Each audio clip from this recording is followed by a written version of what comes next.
প্রিয় দর্শক শ্রোতা, আজকের এই বাংলাদেশে উষ্ণতার পরিমাণ প্রায় 42 ডিগ্রি সেলসিয়াস।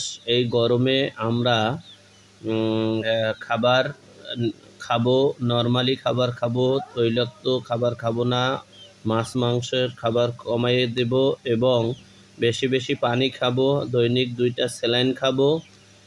এই উষ্ণতা এবং অসুস্থতা থেকে রক্ষা পাওয়ার জন্য দেখেন কত তাপ, এই রৌদ্রের তাপে ডিম পর্যন্ত ভাজানো সম্ভব। সুতরাং আমরা শরীর চর্চা নেব, আর এই গরমের সময় অর্থাৎ সকাল 10টা থেকে দুপুর 3টা পর্যন্ত আমরা রৌদ্রের ভিতরে কোনো কাজ না করার চেষ্টা করব। আমরা এই রৌদ্রের ভিতরে থাকব না। সকলকে ধন্যবাদ। নিজে সচেতন হই, অন্যকে সচেতন করি। আসসালামু আলাইকুম।